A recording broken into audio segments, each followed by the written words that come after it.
everyone, it's Brandy Yvette, and this is Just Swallow the Pill. If this is your first time joining me today, welcome. And if you joined me last week for our first episode, welcome back.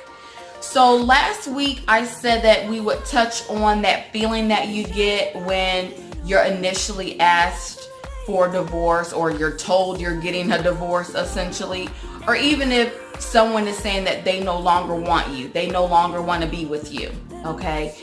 But throughout the week I thought about the roles that we play and trusting yourself. So I kind of want to tap more into that today, but I want to give you all a picture of the role that I played in this. Now, before we get started, I want to say that I have an extreme amount of love for my ex-husband. He helped me really become the person that I am today. If it weren't for him and the things that he presented in our marriage, I don't think that I would have the love and compassion and the patience that I do have for myself. And a lot of times we lack those things with ourselves, but we give those things to other people. And so I have now learned to have those things for myself. So I want to say that first. Second thing, I also want to say that, I played a role in this. Even though I wasn't the direct cause of the demise, I played a role. And that's with every situation that you find yourself in, regardless if it's man, woman, relationship, friendship, you play a role in the situation, regardless if you caused the actual situation to end or not. There was still a role that you played. So it's very good to reflect back sometimes and think about the role that we played, what mistakes we made, how we can learn from those mistakes, and then elevate from there. Okay, so today we're gonna really dig more into that than anything. But I want to go back. I want to go back 2 years. Okay, him and I were friends for 6 years, and we didn't date. We were just friends. And I wound up talking to him about us possibly being together. And within that time frame, he had orders to go overseas. So I said, all right, well, you go do you. And if you're single when you get back and I'm single, then cool. But he wound up asking me to marry him, and that came out of the clear blue sky. I wasn't expecting that. And so I told him no, essentially, because it was presented to me as if it was a financial agreement, and that I did not need. I'm a very independent woman, and so I take care of myself. So it was presented to me as if there will be health benefits involved and yada, yada, yada. And I was like, look, I don't need your health benefits. I got great benefits. I've been working for the bank for 9 years. I make good money. I don't need you for that. If you want to marry me, this is what I need. I need a husband. I need a support. And so I spelled out everything that I needed to him. And so I thought that was the end. I didn't think he was equipped to provide to me what I needed. And so a couple days later, to my surprise, he came back and told me everything he was able to do. And he literally just regurgitated everything that I said. And I hadn't realized what he had done at the time. But I was definitely smitten. And I was so impressed that he wanted these things. And I was so happy that he wanted what I wanted. And so then came the daunting task of telling my friends and family that I was getting married to a man that they didn't know. And the hardest person to have jump on board was my dad. He was not very pleased with me marrying someone that he didn't know. He wasn't pleased with me marrying someone so quickly. And so finally my dad jumped on board after I begged him. I begged my dad to just give him a chance. He was a great guy. And so finally my dad was like, fine, I'm gonna rock with you, girl. You're my favorite daughter. You're my favorite child. And so yes, I'm going to give him a chance for you. And so everything was great from there. I could officially start making wedding plans. And so that's what I started to do. And after about 3 weeks, I started to not feel right. And so up in my chest area, I don't know where your gut feeling is, but mine is in my chest area. And it's a very tight feeling and it sinks down pretty low. And so I had that feeling and I knew something wasn't right. So I called my ex-husband and I said, have you slept with anyone since you asked me to marry you?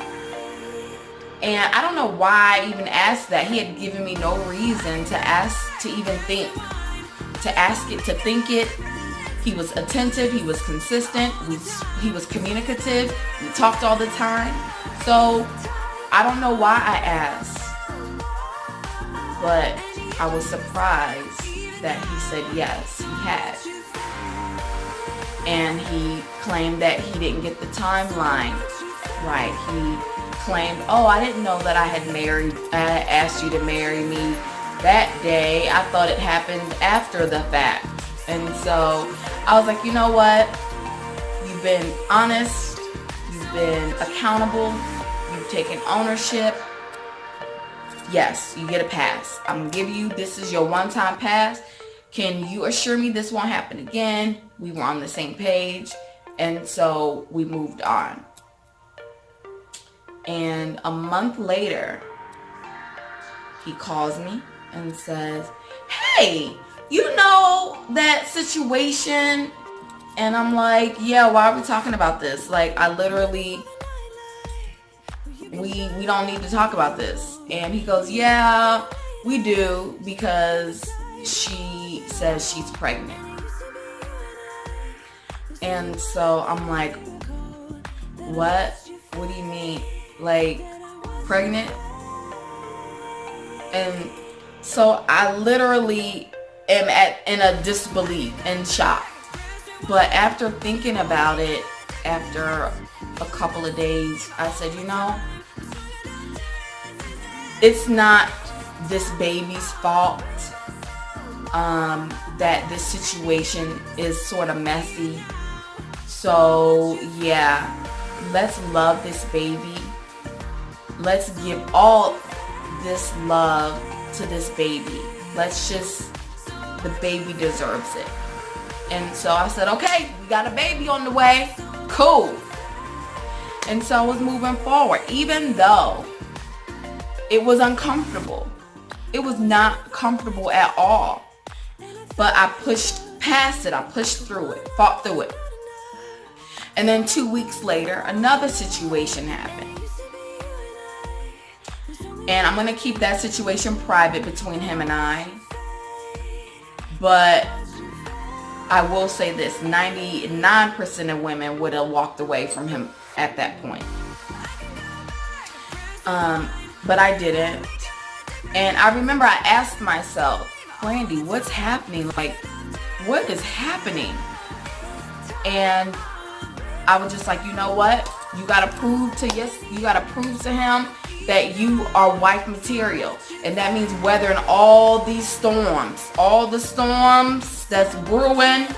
You have to prove to him that you can weather the storms. So if you walk away now, that just means you ain't ready to be nobody's wife. You ain't ready. But if you stay, then that means you ready. Girl, you ready to be a wife if you stay. And so I stayed. And we got married. And I remember feeling like the luckiest girl in the world. And it got even better when we found out that said woman either wasn't really pregnant or got a procedure done. Not really sure what happened, but didn't even have to deal with that anymore. And so at that point, I just felt so honored to be his wife. Honored that he chose me. And lucky. I felt like the luckiest girl in the world. I didn't want for a thing. And if there was a cloud above 9, I was sitting there. And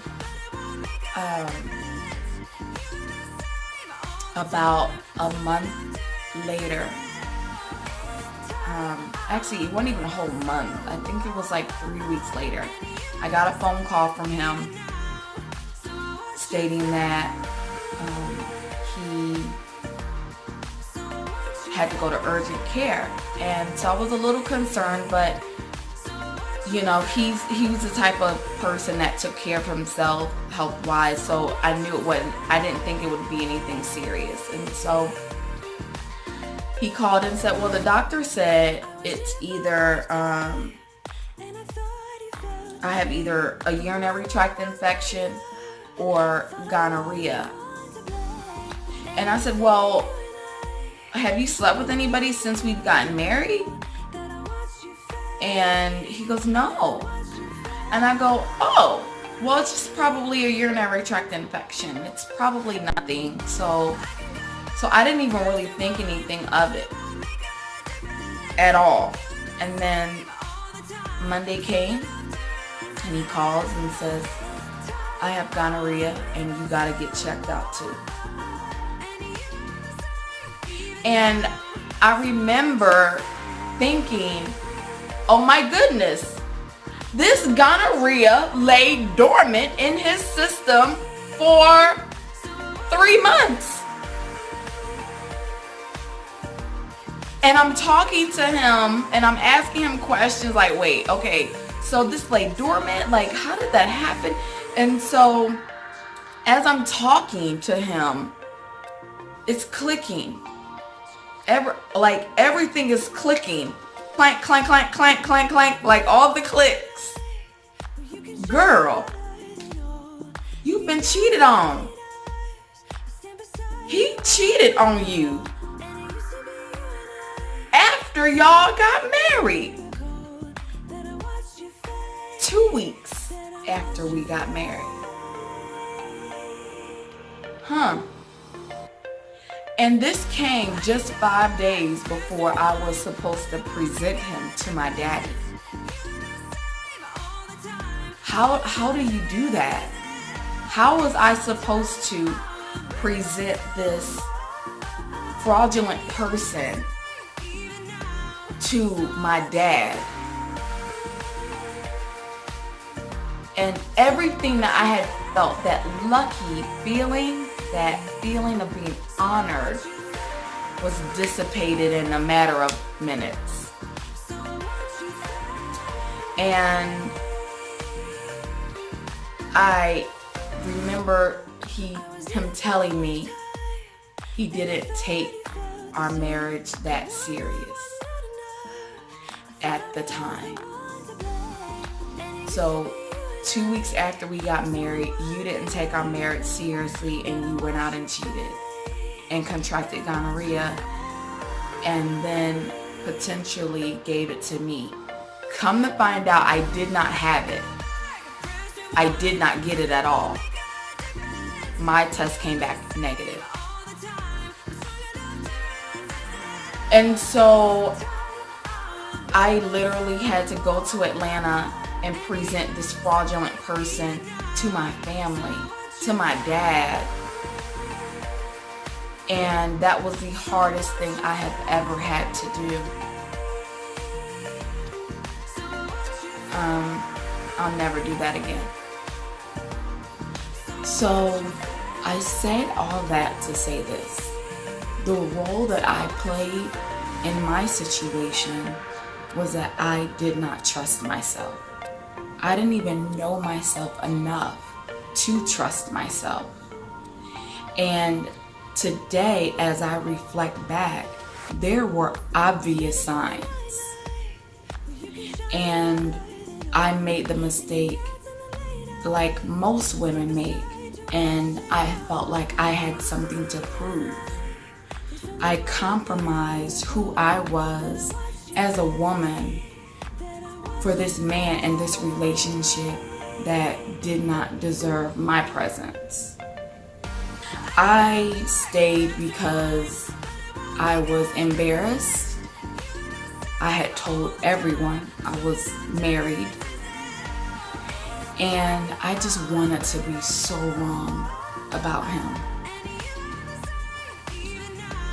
Now, those gut feelings that we get, whether yours is up in your chest area like mine, or whether it's deep down in your gut, or even if your eye starts twitching and it's in your eye, listen to your body. Your body will not steer you wrong. Those are your feelings and your vibes. A lot of times these days, people speak so much about staying out of your feelings. You're in your feelings, you in your feelings.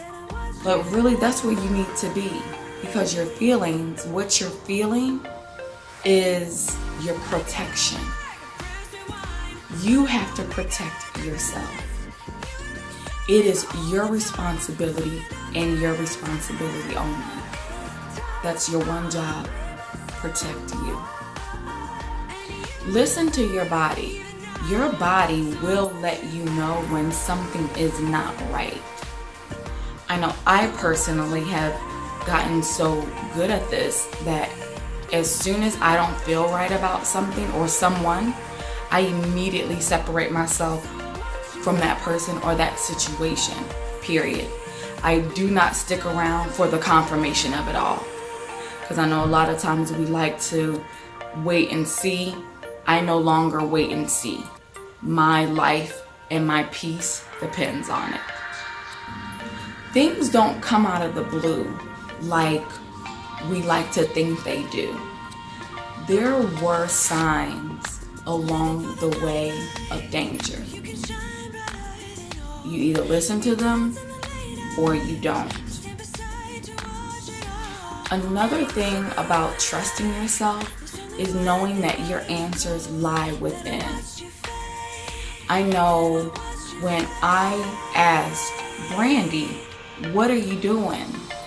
I did not wait for my answer. I immediately answered it myself for whatever justification made sense in my head to make me feel good. When you are praying for something and you are asking for answers, be patient. Be patient for the answer, because it will come. It will reveal itself to you in due time. I know, because I didn't do that, I found myself down a rabbit hole. Now we are going to stop right there today. We are going to pick up next Wednesday. I am going to indeed go into details about the night I was asked for divorce, and we're going to talk about the initial shock that you feel when your significant other says that they no longer want to be with you, and then the denial that comes along with that. You know, I really want to know your thoughts on this. And if you have stories of you not trusting yourself, comment below. I want to hear from you. If you want to take more of a personal approach and tell me your story, email me at thedifficultpill@gmail.com. Don't forget to subscribe if you have not already done so. And follow me on Instagram at Brandy Yvette. That's Brandy with an I, Yvette with a Y, but it's all one word. Brandy Yvette. Thank you for joining me today. And remember, your crown is not on your head, it is in your soul. See y'all next week. Then I watched you fade.